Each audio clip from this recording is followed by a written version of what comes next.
si es por la motivación de la charla o por alguna cosa extraordinaria, ¿verdad? Pues gracias por estar aquí. Muy bien, la charla, como ya decía Gabriel, está enfocada un poco en hablar de cavidades ópticas, ¿sí? En este caso cavidades del orden de micrómetros, ¿sí?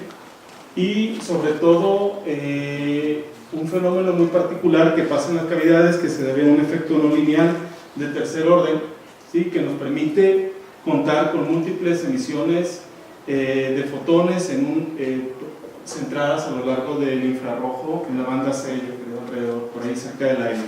¿Sí? Entonces, pues es el título que lleva la charla, ¿sí? Pero algo muy particular, en específico de la charla, es que nos dimos cuenta que podríamos mejorar muchos de los aspectos de estas emisiones, como el threshold, que es el umbral requerido para acceder a esos fenómenos, ¿sí? Y como el span, que es el número de líneas nuevas o de nuevas emisiones presentes en todas estas líneas de telecomunicación que les acabo de mencionar, ¿no? Entonces, cómo a partir de funcionalizar o recubrir con diferentes materiales fotónicos, por así decirlo, podemos tener mejores oportunidades de emisión a partir de estas fuentes micrométricas. Muy bien. Aquí está mi contacto. ¿Sí? Cualquier cosa pueden escribir si tienen alguna duda y ya les contesto.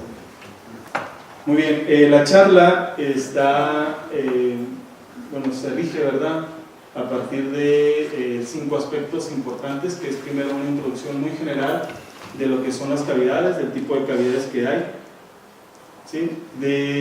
Otro es, se basa, como es aspectos híbridos de las cavidades, pues se basa precisamente en primero qué pasa al doparlas con nanopartículas metálicas, en este caso eran gold nanorods, y la segunda es qué pasa al doparlas con unas moléculas orgánicas altamente no lineales, y la tercera es qué oportunidades tenemos al doparla con nanocristales, ¿verdad?, de fluoruro de calcio, ¿sí? Muchos de estos trabajos ya están publicados y otros están bajo referencia. Muy bien, empezamos entonces. Las cavidades pues son este tipo y hay otras muchas que son, pueden ser de pedestales, pueden ser de disco, ¿sí? Un caso típico pues es una esferita, otro caso es un disco, otro caso son anillos, ¿sí? Y otros son toroides, ¿sí? Estos dos mantienen mismas condiciones de material y estos dos también mantienen mismas condiciones de material. Los procesos de fabricación entre todos ellos son diferentes, ¿sí? En costo, pues este es el más barato, esta es una fibra, ¿sí? Es una SMF simple, ¿verdad? 28, simple, y creo que el metro, pues no sé, anda como unos que $3, $4, yo creo, ¿no? ¿Sí? Pues es muy relativamente barata, ¿sí? Y ¿cómo logramos hacer este tipo de cavidades respecto a las otras? Pues este tipo de cavidad lo que hace es que no es hueca, es sólida, ¿sí? Y básicamente lo que se hace es que se funde la punta de esta fibra, ¿sí? Y se forma, por tensión superficial, se forma una esferita que es súper suave. A diferencia de estos, que son procesos de litografía que requieren cuarto limpio y pues muy costoso, me imagino que aquí ya deben de saber más o menos de qué estamos hablando, ¿verdad? Estos se hacen por procesos de fotolitografía de excitación por máscara, por ejemplo, transfieres el patrón por máscara, ¿sí? Y la resina que utiliza pues es una resina que es sensible a esa longitud de onda o a esa, principalmente a UV, ¿no? A luz UV. Entonces el patrón que tiene la máscara que se pasa a la resina pues tiene esas formas, ¿no? Tiene estas guías, tiene estos tipos de resonadores, ¿sí? Pueden ser anillos, pueden ser discos. Aquí es un proceso mucho más complicado. Estos es un proceso de un solo paso, por así decirlo. Expones, pasa el patrón, revelas y te queda algo así. Hay unas limitaciones respecto a este tipo de cavidades, ya que estamos limitados por el límite de Rayleigh y entonces la diferencia o el gap, ¿verdad?, que existe entre la cavidad y la guía pues no puede pasar ese límite, ¿sí? Y entonces la eficiencia de acoplamiento de luz que viene en este caso por la guía a la cavidad pues se ve limitada por este gap, ¿sí? A diferencia de estos simplemente son toroides en serie, ¿sí? Y que son excitados de la misma forma en la que es excitada la esferita que está aquí, que es a través de un taper, que no es otra cosa que es una fibra adelgazada, ¿sí? Entonces, de manera general, la luz entra por aquí, la distancia relativa entre el taper y la esfera es la adecuada, de tal forma que por campo evanescente se acople luz a la cavidad, igual que estas, ¿sí? Se acople luz a la cavidad, dure cierto tiempo en la cavidad, que está básicamente gobernado el tiempo que dura por un factor que conocemos como factor de calidad, ¿sí? Y regresa, y es precisamente la forma en la que se soporta y la forma en la que regresa la que permite una respuesta de resonancias al final en un osciloscopio, ¿no? O en un analizador de espectro. Muy bien, este es el bosquejo general de cómo uno caracteriza las cavidades que va haciendo, ¿sí? Este es un láser que tiene la peculiaridad que es utilizado para este tipo de cavidades de esfera y toroide, no para las otras, ¿sí? Particularmente porque la esfera y el toroide son los dispositivos o son los resonadores con mejores propiedades ópticas en el mercado o en el estado del arte, ¿no? En respecto a factores de calidad, soportan factores de calidad por encima de 1 millón, ¿sí?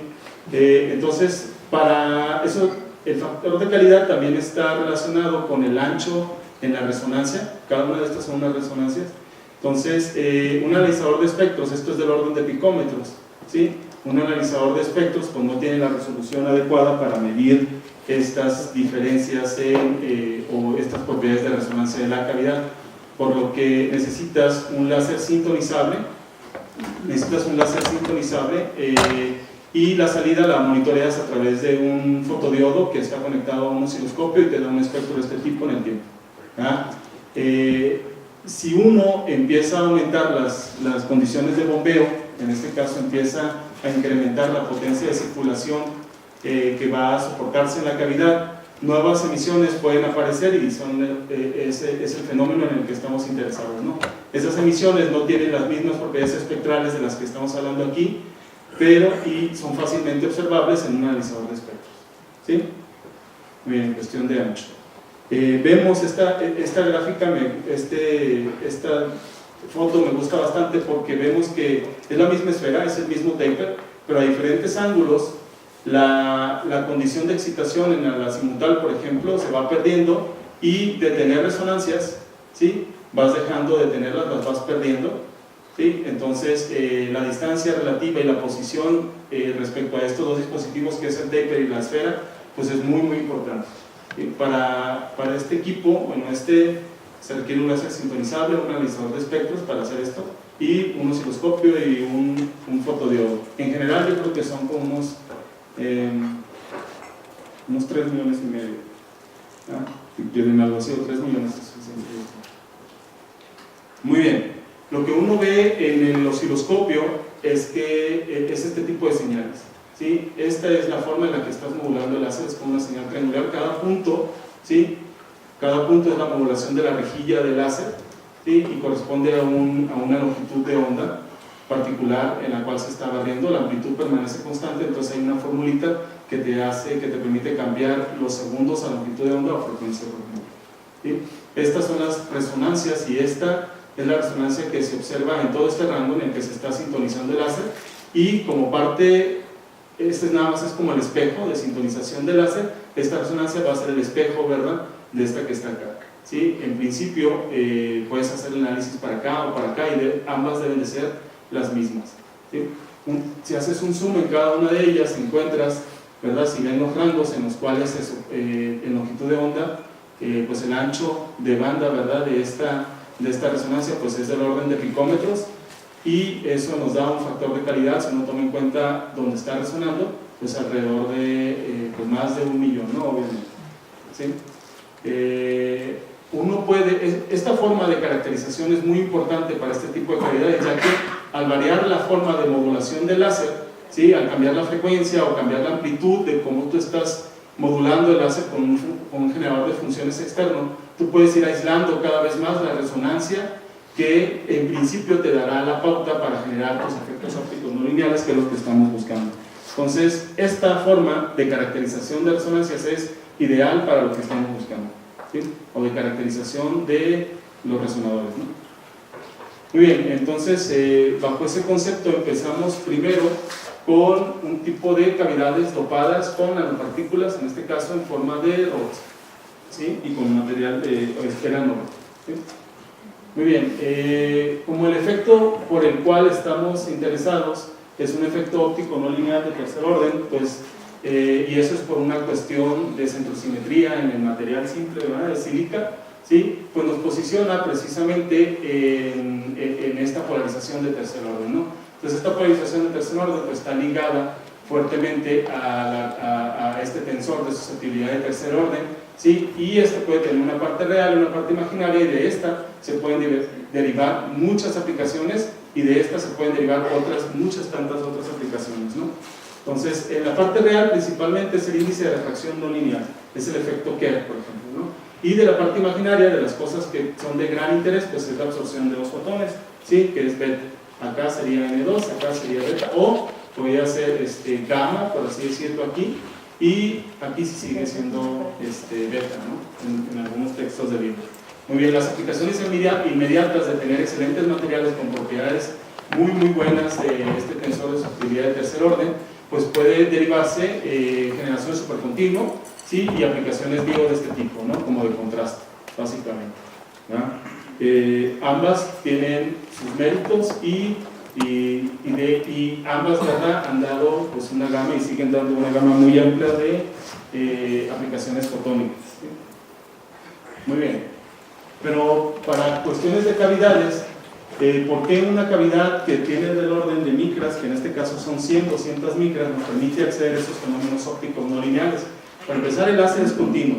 Por lo general, el láser que se utiliza para acceder a esos fenómenos no lineales que le competen a la parte real y a la parte imaginaria, pues son láseres pulsados muy caros, como pulsados en nanosegundos, femtosegundos, picosegundos, como los que tienen aquí en los laboratorios del centro, ¿no? Y acá no, acá es un láser continuo y con rangos de potencia en el orden de miliwatt uno puede acceder fácilmente a acceder a estos fenómenos ópticos no lineales de tercer orden en la cavidad. Y la razón es esta precisamente, ¿no? La potencia de circulación, bueno, primero es sílica, lo cual nos posiciona en tomar en cuenta a esta coeficiente no lineal de la susceptibilidad de tercer orden, ¿no? Muy bien. Luego, son cavidades que soportan factores de calidad por encima de 1.000.000, así que potencias de entrada del orden de pocos miliwatts, ¿sí?, nos permiten potencias de circulación del orden de watts, ¿sí?, simplemente porque toman en cuenta o están relacionadas directamente con el factor de calidad que soporta acá, ¿sí? Estas Ks que están acá no son otra cosa más que aspectos de acoplamiento relativo, la energía, ¿verdad?, que se acopla a la cavidad proveniente del paper, ¿sí? Este es el índice de refracción, esta es la longitud en la que estás trabajando, ¿sí? Ahora, si uno toma en cuenta el área, ¿verdad?, efectiva del modo que se soporta en la cavidad, que es del orden entre 4 y 8 micras cuadradas, y uno divide esa potencia de circulación entre esta área, pues le da intensidades pico, ¿verdad?, por así decirlo, del orden de gigawatt por centímetro cuadrado. Estas energías son suficientes, ¿verdad?, para posicionar a la cavidad como un material fotónico, como un dispositivo fotónico listo, ¿verdad?, para presentar efectos no lineales del tercer orden, ¿sí?, como nuevas fuentes de emisión, mezclado de ondas, generación de tercer armónico y esas cosas. Ahora, four-way mixing, por ejemplo, que es el mezclado de 4 ondas y generación de tercer armónico, son efectos o son fenómenos ópticos no lineales que requieren de una condición de phase matching. Esa condición de phase matching se cumple en la cavidad fácilmente, ¿sí? Por eso es que lo tenemos, ¿no? Y a esas áreas efectivas. Muy bien, entonces tenemos un bombeo, tenemos un material con estas propiedades, ¿verdad? Y en este caso tenemos un dispositivo que es una cavidad óptica de ese orden que le estábamos diciendo. El bombeo, ¿verdad?, tiene la capacidad con las propiedades del resonador, ¿verdad?, de acceder principalmente a esos fenómenos no lineales de manera muy simple, ¿sí? Y una vez que accede por un fenómeno, ¿verdad?, degenerado, uno puede empezar a ver, ¿sí?, efectos ópticos no lineales de generación de oscilación óptica paramétrica, por ejemplo, generación de mezclado de 4 ondas, Raman estimulado, que este es el Stokes, si amplía este rango de medición, uno puede ver el anti-Stokes también. Raman tiene la capacidad de generar four-way mixing también a un lado de la emisión Raman. El bombeo tiene la capacidad también de generar four-way mixing a un lado del bombeo, ¿sí? Y cuando se cumplen esas propiedades, ¿verdad?, de nuevas emisiones circulando en la cavidad más el bombeo, pues todas se pueden mezclar con todas, ¿verdad? Y cuando todas se mezclan con todas, el efecto electrónico, por así decirlo, que te va a asegurar la eficiencia, sí, lo que te va a asegurar la condición electrónica del ojo, que es la oscilación óptica paramétrica, pues se va perdiendo, ¿sí? Porque ahora Raman es un efecto que no cumple las mismas condiciones que el four-way mixing, que en la oscilación óptica paramétrica es estimulado, ¿sí? Entonces todas se pueden mezclar entre sí y de repente puedes, si vas subiendo la potencia, ver múltiples emisiones, ¿sí?, saliendo de esta esferita, ¿sí?, y en un rango, por ejemplo, hasta de 500, 600, 300 nanómetros en el span, ¿no? Entonces estas cavidades pueden ser fácilmente aplicadas para nuevos procesos tecnológicos de espectroscopía, de procesamiento cuántico, si uno aísla todas las demás y trabaja con estas dos, ya que estas dos nuevas conservan las propiedades de momento y energía, ¿no?, también. Muy bien. Entonces, cuando yo empecé con este proyecto, pues yo no quería generar estas cosas, ¿verdad? Yo lo que quería hacer era dopar la cavidad con nanopartículas, porque las nanopartículas permiten rutas de síntesis, permiten rutas de funcionalización diferentes a la sílica, ¿sí? Entonces yo lo que quería hacer era biosensores, pero trabajaba con unas potencias del orden de 4 miliwatts, 6 miliwatts, y un día, así de la nada, se me ocurrió meter esa señal de la fibra que estaba en el fotodiodo al analizador de espectros, y empecé a ver estas emisiones, ¿no? ¿Sí? Y bueno, ahí me metí en un broncón porque no sabía qué se debían y todo el proceso empezó ahí. Entonces me olvidé de la parte de bio y me centré en la parte de no lineal de las partículas, ¿no? Y haciendo el estado del arte me di cuenta que sí que era lo nuevo que estaba obteniendo una vez que entendía el fenómeno, ¿verdad? Y no era nada nuevo. Lo único que era nuevo es que absolutamente nadie, ¿verdad?, pues al menos en la búsqueda que hice, ¿sí?, que fueron de algunos días, se había centrado en dopar las cavidades con nanopartículas para producir este fenómeno, ¿sí? Y otra de las cosas que ya empecé a hacer es que me di cuenta que los thresholds, el umbral requerido para acceder a estos fenómenos ópticos no lineales, pues eran órdenes de magnitud por debajo al tener cavidades híbridas como las que presento, ¿no? Entonces muchos grupos de investigación se centraban en cómo le podemos hacer para ampliar este espectro, cómo le podemos hacer para mejorar las condiciones del threshold, y todo estaba centrado en materiales, ¿sí?, en geometrías y mejorar el factor de calidad. Simplemente, nadie estaba centrado en hacer un aspecto híbrido de la cavidad, ¿no?, que es lo que empezamos a desarrollar ahí, ¿sí? Y bueno, de manera muy general, yo creo que hasta podemos pasarla, ya que hay muchos expertos aquí, las nanopartículas, pues, tienen bandas plasmónicas principales. En este caso el ROD tiene dos bandas plasmónicas principales, una que se debe a la transversal, otra a la longitudinal, y el excitarlas permite procesos de amplificación, por ejemplo, de señales ópticas, procesos de conversión de energía, ¿verdad?, de una señal óptica a una señal térmica o a un fenómeno térmico, por ejemplo, y las aplicaciones pues se potencializan muchísimo, ¿no? Uno puede cambiar las propiedades geométricas, uno puede cambiar las propiedades del material, uno puede pegarle cosas ahí, y el acceder a diferentes aplicaciones pues se va haciendo cada vez más palpable y se va ampliando, ¿verdad?, ese rango de posibles aplicaciones, ¿no?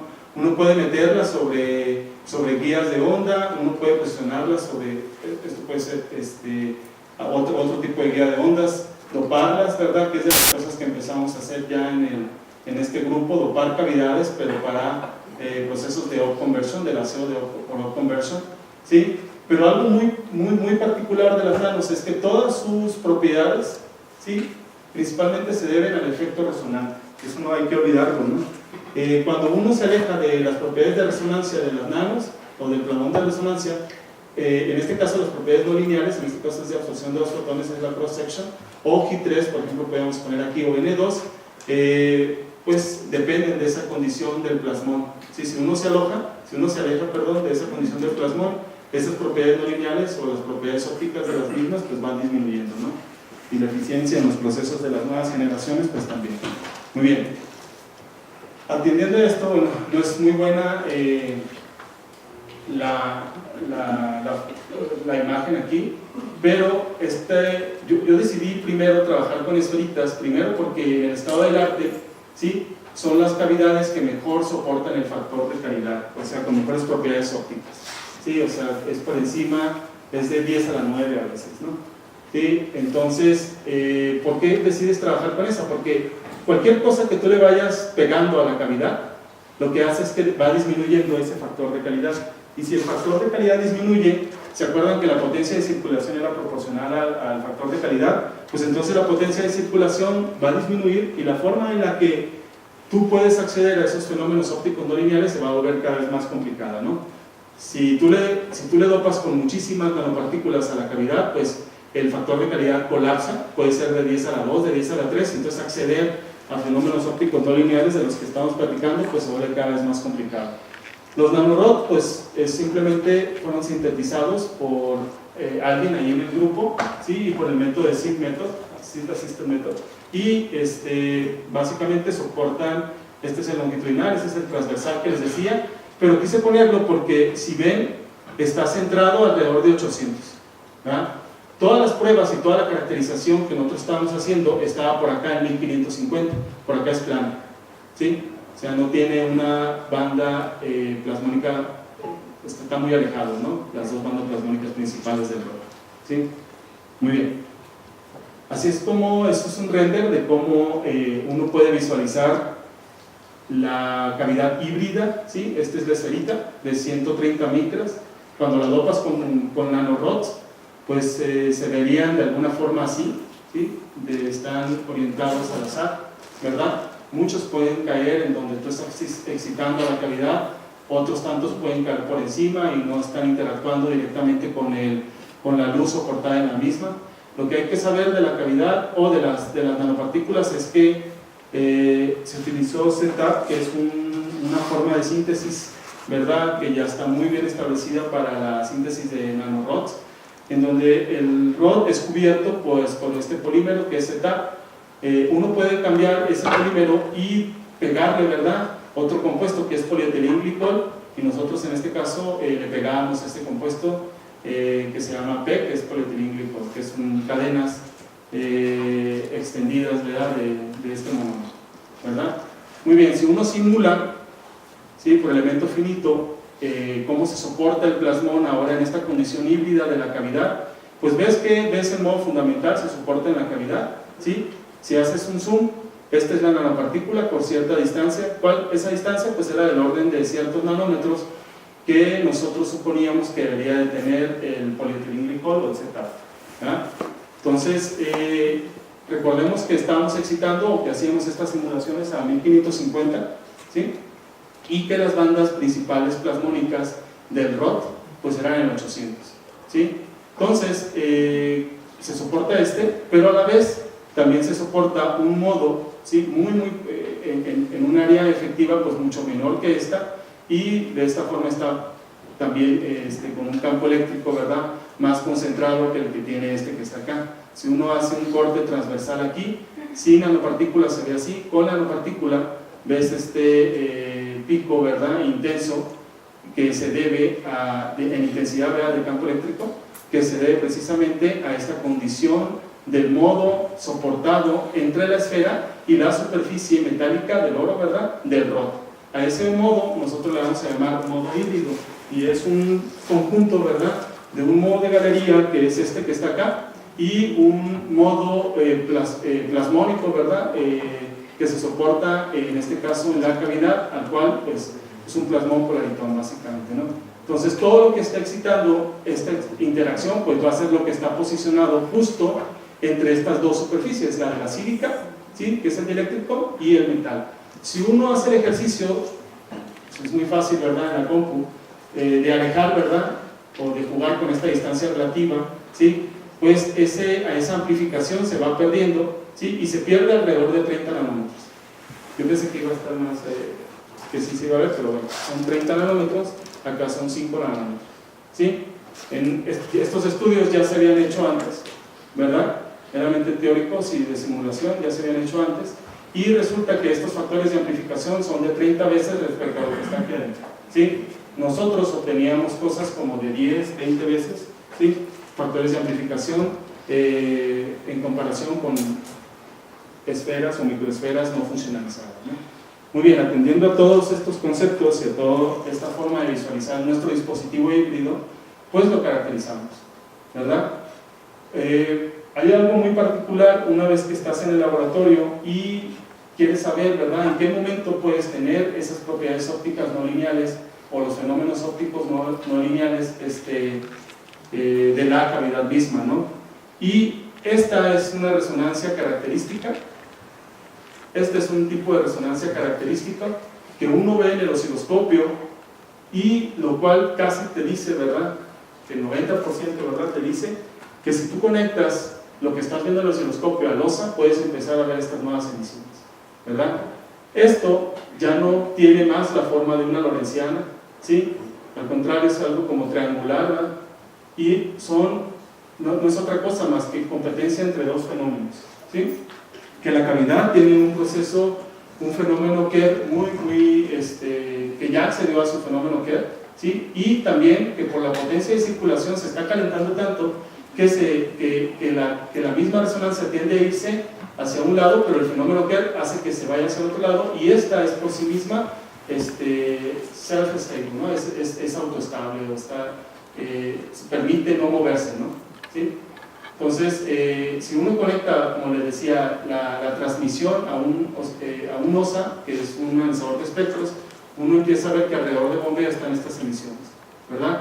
Tú puedes partir de largas potencias o altas potencias de circulación en la cavidad y de ahí ir hacia abajo, ¿sí? Y buscar los thresholds o los umbrales característicos para acceder a estos fenómenos, ¿sí? O puedes empezar desde abajo, que es un proceso más complicado, ¿verdad?, e ir hacia arriba. Muy bien. Entonces, se hizo un estudio comparativo de esferas no funcionalizadas y esferas funcionalizadas con diferentes concentraciones de gold nanoparticles, ¿sí? Entonces, nosotros empezamos a observar que los thresholds requeridos para acceder a esos fenómenos pues iban disminuyendo, ¿sí? Conforme la cavidad era dopada, ¿verdad?, ahora superficialmente decorada con concentraciones de nanopartículas metálicas de oro más elevadas, ¿sí? Y que también las emisiones, ¿verdad?, o el rango, el span de múltiples emisiones, ¿verdad?, se iba aumentando, ¿sí? Esto fue el máximo que obteníamos con una esfera sin recubrir, esto fue el máximo con una esfera recubierta con la máxima concentración que nosotros, de nanopartículas que nosotros sintetizamos, ¿no? Muy bien, pero no nos decía mucho este estudio, además de esto que les acabo de decir, ¿no? ¿De dónde venía el fenómeno? ¿Verdad? Ese era otro de los problemas que nos metíamos, y para resolverlo, si es que de alguna forma podemos decir que lo resolvimos, ¿verdad? No nos creyeron, ¿sí? Es que nosotros utilizábamos las nanopartículas superficialmente decoradas ellas mismas, ¿verdad?, con PEG, que es polietilenglicol, y como método estándar, pues entonces simplemente las dejábamos con Z, ¿sí? Entonces, al hacer esto, al agarrar la máxima concentración y compararla con la máxima concentración de PEG, ¿sí?, nanoROS con PEG, mismas condiciones, simplemente esta es con Z, que es la síntesis simple, y esta es con PEG, que es la condición de cambio superficial de la nanopartícula decorando la cavidad, ¿sí? Nosotros vimos que el umbral cambiaba, ¿sí? Y también que el span, esto está en el supporting de este artículo, que el span era muy diferente, bueno, en este caso era muy similar a este, ¿sí? Entonces empezamos a pensar, ¿verdad?, que esta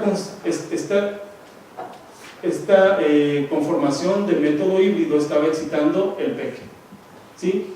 Y que esas múltiples nuevas emisiones, al menos en potencias de circulación tempranas, ¿sí?, sobre todo oscilación óptica paramétrica y Raman, que también estaba acá, pues iban saliendo debido al PEG, ¿sí? Y lo cual nos permite hacer ingeniería híbrida, ¿verdad?, del dispositivo.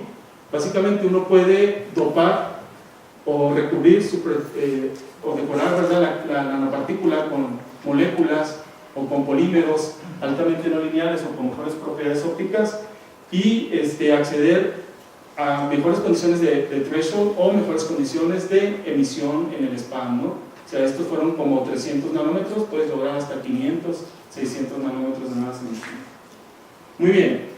¿Por qué aparece esta señal que yo asocio con Raman? Bueno, tiene una señal alrededor de 1600, 1610, y este es el stock, y el anti-stock está centrado con el 1450 que es por acá. ¿Ah?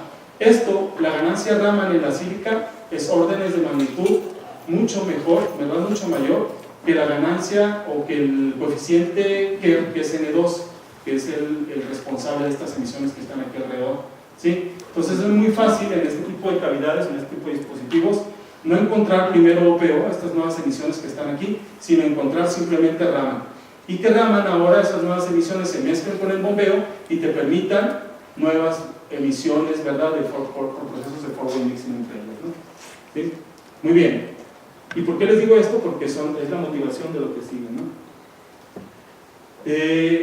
Bueno, estas son algunas gráficas comparativas de nuestras condiciones híbridas de sustrato a diferentes concentraciones de ball nanoparticles, ¿sí? Y lo que hicimos fue seguir ya sea el signal o liner, ¿sí?, cualquiera de las emisiones posicionadas alrededor del bombeo, y empezar a aumentar la potencia de circulación o la potencia pica de bombeo y ver cuál era la respuesta de esta señal o del acompañante en comparación con el bombeo, ¿no? Esta señal que está aquí casi plana es la de las sílicas sin funcionalizar. Esta es con el más bajo concentración de nanopartícula, con la otra y con la máxima. Entonces es evidente que el fenómeno está haciendo algo, ¿no? Esto que está acá es setup, este aislado que está acá es setup, y es un estudio comparativo. Aquí está en gigawatt, potencia pico, y aquí está en miliwatt, potencia de entrada, ¿sí? Entonces es un estudio comparativo respecto a lo que está haciendo PEP en comparación con setup recubriendo la nanopartícula. Entonces realmente PEP sí estaba haciendo algo, ¿no? Muy bien, es lo que sigue.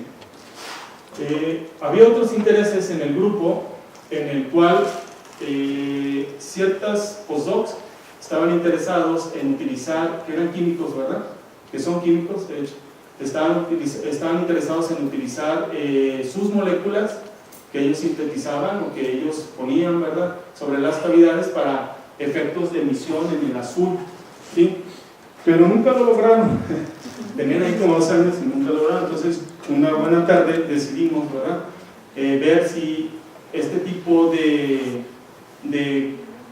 constitución híbrida, ¿verdad?, o presentación híbrida ahora de la esfera con una película orgánica altamente no lineal nos permitía acceder a estos fenómenos ya conocidos por forward mixing o por Raman, ¿sí? Y de ahí salieron cosas muy muy interesantes, atendiendo a lo que ya habíamos mencionado, que la ganancia Raman, ¿verdad?, en la sílica es órdenes de magnitud más eficiente, ¿verdad?, que la respuesta que de la sílica, ¿sí? Pues es posible, ¿verdad?, una vez que la potencia de circulación aumenta en la cavidad, es posible empezar a tener emisiones que le corresponden a Raman estimulado y el anti-Stokes también, ¿no? Y si alguien, ¿verdad?, quiere aislar el fenómeno de oscilación óptica paramétrica, pues va a tener que cumplir otras condiciones para lograrlo, ¿sí? Pues resulta que si existe un compromiso entre lo que ve el modo, ¿sí?, entre la sílica y lo que está dopando, uno puede de alguna forma hacer que estas dos ganancias compitan, ¿sí? Y si hace que estas dos ganancias compitan, uno puede entonces sintonizar los fenómenos que quiere ver a través de una figura de mérito, que es lo que desarrollamos, ¿no? Muy bien. Este es el proceso en el cual, estas son esféricas, ¿sí? Ven la escala, son de 100 micras, son alrededor de 130 micras, ¿sí? Y esta es la forma en la que se iban superficialmente decorando, ¿sí?, o depositando las moléculas. Primero, a través de un tratamiento por plasma, uno crea estos enlaces hidroxilos, luego le vas poniendo por métodos de evaporación más cosas, y otra vez otro método de evaporación que lo tienen aquí en varios laboratorios, ¿verdad?, muy simple, lo mismo, ¿no? Y entonces tú puedes estar seguro una vez que lavas, porque estos son enlaces covalentes, ¿sí? Que lo que se debió haber pegado por este tipo de enlaces, pues se pegó. Y entonces tienes monocapas de estos compuestos altamente no lineales, o que son no lineales, ¿verdad? ¿Sí? Decorando tu superficie. Aquí no se ve muy bien por la proyección, pero esto es fluorescente, este material es fluorescente. Una forma, ¿verdad?, de asociar para todos aquellos que están más relacionados con eso, las propiedades no lineales, de qué tan bueno puede ser un material para procesos ópticos no lineales, es precisamente considerando, ¿verdad?, la distancia entre, que es esta distancia que se llama un stock shift, ¿verdad?, entre lo que absorbe, entre el máximo de absorción y el máximo de emisión, y pues esto es alrededor de o más de 100 nanómetros, ¿no? Lo cual pues tiene puede tener excelentes aplicaciones, sobre todo para cosas bio, para cosas de los fotones, ¿no? Pero bueno, ahora lo utilizamos para eso. Muy bien. Bueno, el índice, el coeficiente Kerr, ¿verdad?, el índice de refracción no lineal de este compuesto es 10 a la menos 17, si se acuerdan, o si recordamos, bueno, vamos. El índice de refracción no lineal de la sílica es 10 a la menos 20, entonces es órdenes de magnitud pues mucho mejor, ¿verdad?, en comparación con el de la sílica misma, ¿verdad? Entonces, ¿qué hacer? Bueno, la forma en la que se caracteriza es la misma que les presenté. Uno puede otra vez hacer simulación con una película del orden de 2 nanómetros, ¿verdad? Y la importancia de esta simulación es la siguiente: te dice si el modo cambia o no cambia, si la forma en la que se soporta ese modo de galería cambia o no cambia, y también cuánto en porcentaje excita a la película que decora, ¿verdad?, la cavidad, ¿sí? Si se acuerdan, en nuestro estudio previo con nanorods, pues sí había dos modos muy característicos, el híbrido y el que le corresponde a la cavidad, ¿verdad? Aquí haces un zoom y no está más que la forma, ¿verdad?, del modo simple o del modo reportado ya por muchísimos, ¿verdad?, en la cavidad. Y lo que te dice es que el área efectiva, ¿sí?, el área efectiva de este mismo modo no cambia, no se afecta, ¿sí? Y la ganancia, ¿verdad?, para acceder a esos fenómenos ópticos no lineales de oscilación óptica paramétrica está pues fuertemente ligada con N2, la potencia y el área efectiva. Si este no cambia y estas son las mismas que yo utilizaba, ¿verdad?, y entonces el secreto tiene que estar en algo que pase aquí, en el N2, ¿verdad?, porque ya no está aquí, ¿sí? Muy bien. Hay algo por acá. Ok. Y es precisamente esa forma de visualización híbrida de ahora de este nuevo dispositivo con la sílica y con la monocapa, ¿verdad?, del compuesto orgánico, que te permite pensar en un N2 pues más complejo, ¿no? Un N2 que toma en cuenta al N2 de la sílica y un N2 que toma en cuenta al N2 de lo que le estás poniendo, ¿sí? Sí, obviamente considerando, ¿sí?, las potencias de acoplamiento en la cavidad correspondientes, ¿verdad? Y entonces esta nueva forma nos da un nuevo valor de N2, que es 27.6 por 10 a la menos 20, que ya compite ahora sí con el ya compite ahora sí con el N2 de la sílica, ¿no? Pero entonces todavía no estamos en posición, ¿sí?, todavía no estamos en posición de ver de dónde venía ese fenómeno. Entonces ahorita les explico más adelante, lo que haces es que una vez que le vas pegando cada vez más cosas a la cavidad, ¿sí?, el factor de calidad va a colapsar, y lo que buscas es tener mismas condiciones de factor de calidad para que las potencias de circulación puedan ser las mismas y para que los dispositivos híbridos puedan ser, ya sea en esta posición híbrida o en esta posición ahora híbrida, puedan ser comparados entre ellos, ¿verdad? Esta es otra vez otra resonancia característica, y estas son nuevas emisiones que se veían, ¿no? Entonces, lo que haces es que pues necesitas pensar ahora en una figura de mérito donde compitan estas ganancias, la del Raman de la sílica y la ganancia ahora del efecto Kerr, ¿sí? Y cuando la figura de mérito pues es mayor a 1, ¿verdad?, lo que mayormente vas a visualizar pues es un efecto Raman. Cuando la figura de mérito sea menor a 1, ¿sí?, este es un proporcional, no es menos, ¿verdad?, pues vas a aislarte o vas a liberarte, ¿verdad?, de estos procesos de emisión estimulada que es de Raman y el anti-Stokes también, y vas a aislar de cierta forma el efecto óptico paramétrico, el fenómeno óptico paramétrico. Cuando esto es igual a 1, ¿sí?, pues ambos fenómenos están ahí y son posible visualizarlos en el elemento que estemos, en el dispositivo que estemos visualizando nuestros cáncer losa, ¿no? Muy bien, entonces pues esto nos dio cabida para pensar que podíamos dopar la cavidad con múltiples, con otro tipo de moléculas que tengan mejores propiedades ópticas no lineales, mejorar esta condición, ¿verdad?, de competencia entre el cine del área respecto al bombeo, mejorar el threshold en el cual lo adquirimos, aislar mejor los fenómenos, ¿verdad? Y por eso la importancia del fenómeno. ¿Me queda mucho, Gabriel? Bueno, no, en 5 minutos, ¿verdad? Uno puede pensar entonces, hacer moléculas es relativamente simple, ¿verdad? Ojalá que no estén aquí los químicos, ¿verdad? Pero hacer moléculas altamente no lineales ahora, ¿verdad?, es relativamente simple, por lo que uno puede hacer ingeniería química, dárnoslas, ¿verdad?, y dopar o decorar superficialmente la cavidad y acceder mejor a estos fenómenos que estamos mencionando, ¿no? Muy bien, el problema de los FOMS, una vez que subes la potencia y empieza a haber múltiples emisiones, es el efecto dispersivo, ¿sí? El efecto dispersivo, generalmente las cavidades, Whisper y Garillimau, trabajan en una región normal de dispersión, ¿sí? Cuando trabajas en esa región normal de dispersión, lo que te dice es que bajo ciertas condiciones el FSR va cambiando. El rango espectral libre de la posición de las resonancias, justo donde se amplifican esos nuevos modos de four-way mixing, pues se van alejando y vas perdiendo el potencial, ¿verdad?, para tener cada vez un span más amplio, ¿sí?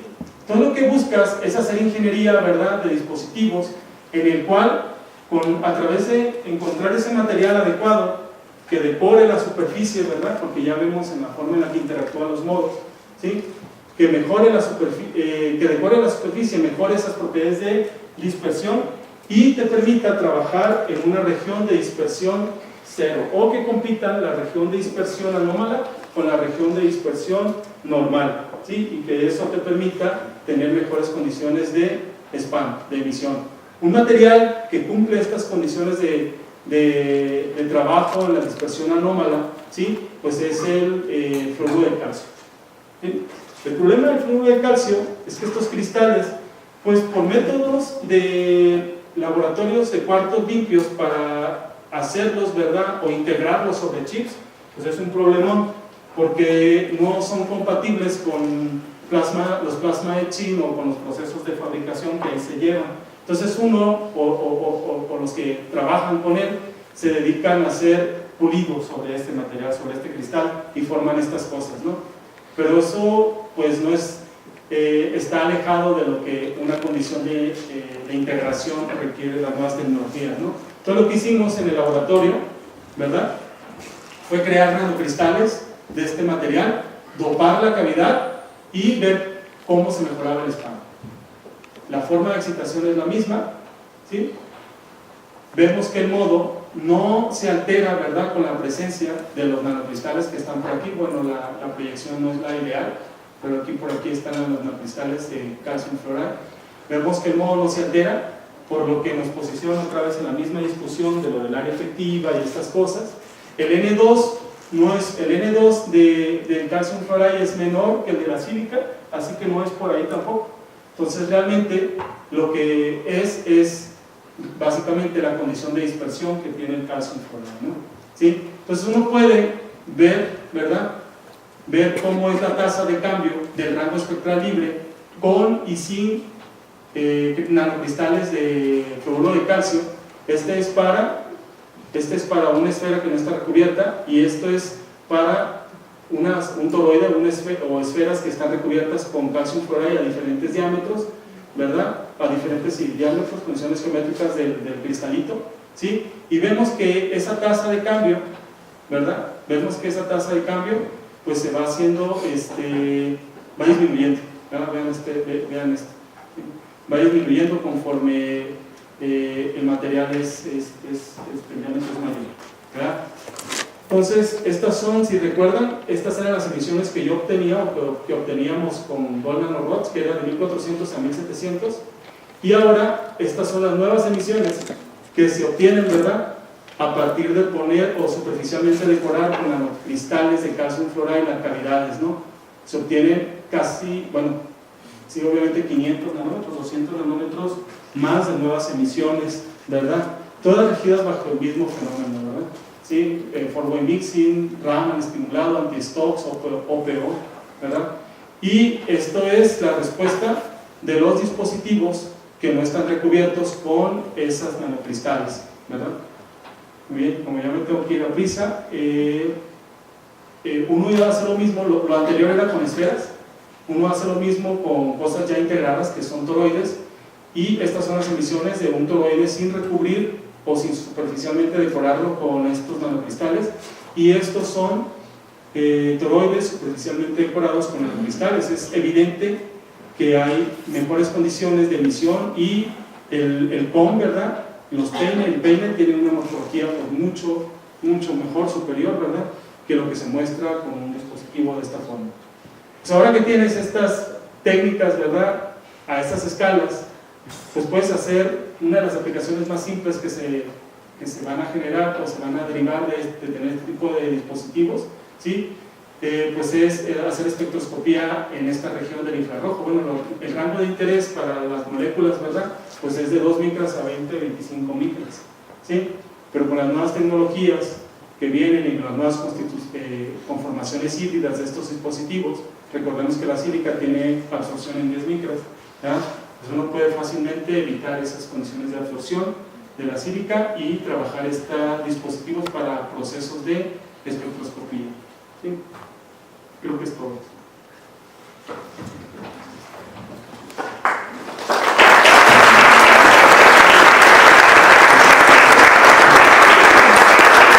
Bueno, tenemos tiempo para unas 3 o 4 preguntas. No sé, a ver, Bernardo, no sé si en el micrófono. En los toroides la luz ya está confinada completamente, ¿no?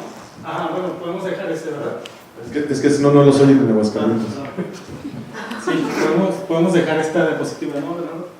Eso es un toroide, sí. Sí, o sea, y el toroide ya la luz la tienes confinada, porque en la esfera la luz entra en un modo de superficie y, digamos, no penetra al bulto de la esfera, ¿no? Los dos son sólidos. Ajá. Los dos son dispositivos sólidos y lo único que permite, o las ventajas que tiene uno respecto al otro, o bueno, ¿iba por ahí? No, sí, bueno, Sí, los dos está confinado. Ajá. Sí, en los dos está confinado. Se soporta el modo de galería igual, de la misma forma.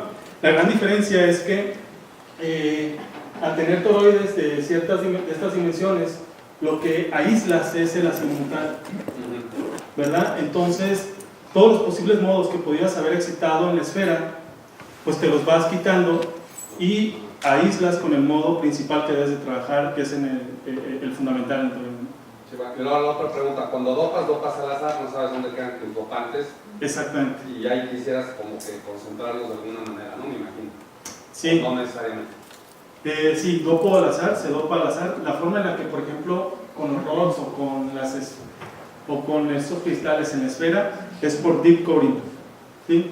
Y obviamente no haces 4 dispositivos ni 10, haces unos 100, 200 dispositivos, y de eso, pues imagínate todas las horas en el laboratorio, y de eso ya haces estadística, sí, y te dice, ok, aquí se ve algo, ¿no? Ahora, ya por último, sí, si en vez de usar eso, usaras una fibra óptica y por ahí confinas la luz. Sería una cavidad igual. Ajá, pero ahí puedes concentrar más tus dopantes, ¿no? Sí, claro. ¿Y eso no lo han intentado? No, porque no es de interés. Y te voy a decir por qué no es de interés. No es que científicamente no sea, ¿verdad? Los fenómenos yo esperaría que fueran lo mismo, ¿verdad? Porque sería una cavidad. Pero lo que se busca es esto que está ilustrado en esta diapositiva, ¿verdad? Integración, ¿verdad? En cosas chiquitas. La fibra, ¿verdad? ¿Verdad? No cumple esas condiciones. Sí cumple en cuestiones de escala. De hecho, uno puede hacer el ejercicio, ¿verdad? Si se permite. de que visualizar cómo se obtenían estos frequency combs, ¿verdad? Y lo primero eran estos cavidades y estos láseres grandotes que requerían un espacio enorme para el láser, ¿verdad? Ahora se escaló a la fibra, y fibras dopadas, ahora altamente no lineal, puedes conseguir estas cosas, pero estas cosas son del orden del 50 micras, ¿no? Y cuando los fabricas 300, 500 dispositivos, entonces va para allá todo esto. Oye, nada más como comentar, el Nobel de los peines de frecuencia fue con los lasersots. Sí, exactamente. De hecho, en alguna de las presentaciones, nada más que no lo tengo aquí, yo pongo casi la última imagen de todo lo que involucra generar peines de frecuencia en los laboratorios de hace, no lo sé, 10 años, 20 años, ¿verdad? Y cómo hago un zoom de lo que es este dispositivo en función de todo esto, ¿no? Sí.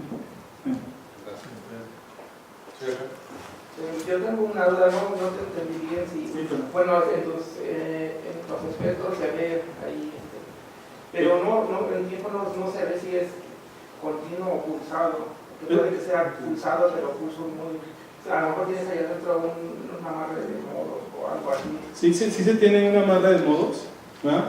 Y de hecho hay solamente una aplicación y no está estudiada de a lo que tú te estás refiriendo, si es pulsado o no. Esto es continuo, sí, al menos lo que tenemos aquí es continuo.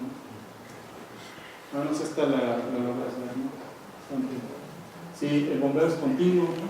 Y otra, ¿por qué utilizan el analizador de estrellas? ¿Por qué no utilizan un analizador óptico o un espectrómetro óptico? O una técnica óptica, que diseñen una técnica óptica. Porque los dispositivos son muy caros los que utilizan. El analizador de espectros, dices, ¿verdad? Es muy caro eso. Sí, pero tal vez el óptico, no sé, o sea, yo no sé por qué usan el analizador de espectros y no un óptico. Bueno, lo que tendrías que hacer ahí, como esto es se podría ver como un supercontinuo, ¿verdad? Lo que hace el analizador de espectros, pues es, toda la tecnología es adentro, ¿no? Tiene un piezo que tiene una rejilla, ¿verdad? Y que tiene estas resoluciones que te permiten ver esas emisiones, ¿verdad? Sí, entonces si fuera simplemente un sensor así simple, verías, yo creo, un continuo. Un continuo. ¿No hay alguna técnica óptica para que no utilizaran eso? Uno podría diseñarlo, pero bueno, no sé. Sí. A ver, Enrique. No sé si nos podrías decir tu grupo, cómo estás, en qué contexto estás trabajando allí, en cuanto a proyectos, y si tienes en el contexto de la universidad. Sí, y si tienes... Totalmente desfavorable. Bueno, tranquilo. No, me permití, Rigo es mi amigo y colega, porque sí, las condiciones, lo quiero decir con los estudiantes, cuando uno compara las condiciones, no quiero ser grosero con la universidad. Te estoy escuchando. Las condiciones acá son abismalmente mejores. Son buenas las que tienen y Rigo está empujando mucho, es lo que yo les decía al principio, perdón que te quite la palabra. Está empujando mucho y lo está haciendo muy bien para que las cosas en el entorno que él habla sean mejores. Pero sí le toca luchar, picar piedra. Perdón que te haya... No, pero ¿qué es lo que persigues? Hacia crear un grupo que podrías definir más o menos con qué objetivos, dentro de qué departamento y qué equipo. Lo que nos muestras es trabajo que se hizo en otras instituciones, o sea, el Global, aquí no tienen otra posibilidad de hacerlo. Sí hay posibilidades de hacerlo, y sobre todo, pues el secreto, o yo creo que la fórmula, ¿verdad?, por así decirlo, es muy simple: las colaboraciones, ¿verdad? Y creo que en la medida en la que tengan los contactos, y yo creo que aquí en el CIO existen grupos excelentes, ¿verdad? También adentro de la división existen esos grupos excelentes, ¿verdad? En la que alguien puede hacer la esfera, alguien, ¿verdad?, puede dedicarse a síntesis de materiales y puede doparla fácilmente, alguien, ¿verdad?, puede hacer los tapers para, ¿verdad?, caracterizar, alguien puede tener el láser que yo planteaba al principio, ¿verdad?, que es un láser como de 1.100.000 pesos, ¿sí? Pero que ya vimos todo lo que puede dar, ¿no? ¿Sí? Entonces, el chiste es diseñar un proyecto lo suficientemente tentador académicamente y tecnológicamente, ¿verdad?, para las instituciones que en este caso albergarían el proyecto, ¿sí? Y creerse que simplemente a través de colaboraciones, porque tan solo el OSA cuesta, el Yokogawa, la nueva, cuesta como 1.5 o 1.3, ¿verdad? El osciloscopio que se necesita, que lo mejor es un Lecroy, que están en unos $60,000 o $50,000 también, y la fibra óptica, que ya no hay cuánto cuesta, ¿no? Y hacer esferitas, ¿verdad? ¿Sí? Pero podría ser algo muy tentador quizá para las nuevas visión de cuarto limpio al empezar a generar estas cosas, ¿verdad? Y saberse que hay gente que está a un lado que potencialmente puede fácilmente transmitir información y lograr cosas en común. Y respecto a la pregunta que ya Gabriel contestaba un poco, si las condiciones son ligeramente, son diferentes, ¿verdad? Son diferentes, pero las limitaciones están en cada uno. O sea, a mí mi grupo me da 25,000, 30,000 pesos por semestre. No me ganó una sola convocatoria en lo que llegué, ¿verdad?, a pesar del impacto de las publicaciones.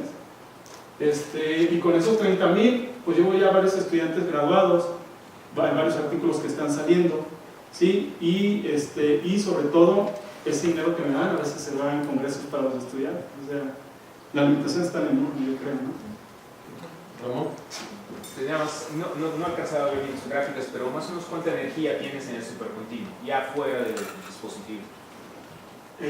Vamos a poner alguno. Por ejemplo, en comparación con el bombeo. Pues sí, son un orden de magnitud de la energía que realmente entra al supercontinuo. Pues O sea, yo creo que yo creo que en algún momento sí podríamos tener, o sea, considera que con 4 miliwatts de continuo, ¿verdad? Con 4 miliwatts de continuo, de bombeo, ¿verdad? Tú puedes tener estas cosas, ¿verdad? O sea, sí, pero lo que no sé es qué tan alto entonces, es eso, pues. O sea, ahí tienes un microwatt de energía. Sí, yo creo que está del orden de por abajo de 100 microwatts. Por abajo de 100 microwatts. Perdón, es como, no sé si lo que dice que te está preguntando la eficiencia del dispositivo. Digo, Sí, tienes tanto, no aquí la... Sí, exactamente. Sí la hicimos en algún momento, debe estar en mis notas, pero sí siempre fue por abajo de 100 microwatts, 200 microwatts, cosas así, ¿verdad? Pero lo que estoy diciendo es que el bombeo era 4 miliwatts, 4 miliwatts, que pues es continuo, pues es nada, ¿no? No, pero es buena la eficiencia, digo, sí, era buena la eficiencia. Un láser, bueno, bombeas con 5 watts y te salen 200 miliwatts. Sí, era del orden de microwatts. ¿Alguna última pregunta? ¿Letras? Hola. Hola. ¿Cómo están? Bien. No, es que sí, me gustó muchísimo tu presentación. Pues yo fui tu estudiante, mi primer profesor. ¿Qué crees que nosotros en el laboratorio Sí. ya hemos intentado con algunas esferitas y precisamente tapercitos para aprovechar el efecto de campo magnético? Pero fíjate que nosotras no se nos ocurrió hacer, bueno, nosotras no, en este caso nuestro asesor, que es quien nos pide, no probamos como probaste tú, o sea, no lo hicimos directamente con el taper. Adelgazado. Sí, no. El taper implica que la fibra ya está adelgazada. Sí, no. O sea, no lo hicimos como lo hiciste tú, así no dejamos el taper derecho y acercamos nuestra fibra, sino que curvamos el taper y acercamos el esfera. Igual hicimos un lazo con el taper. Igual tuvimos un muy buen resultado, pero o sea, no usamos así el método como lo usaste tú. Me gustó muchísimo tu presentación porque hay una parte teórica ahí que estamos aún, se dice que no hemos explotado, y en ese sentido yo creo que, pues como fuiste nuestro profesor, ahí pues tenemos toda la confianza del mundo para acercarnos a ti y avanzar mucho más, porque la parte experimental la tenemos arriba. O sea, nos falta como un poquito más de idea para, Sí, sin problema. para avanzar más, pero sí me gustó, me encantó tu presentación. Sí, gracias, sin problema. Sí. Siempre hay.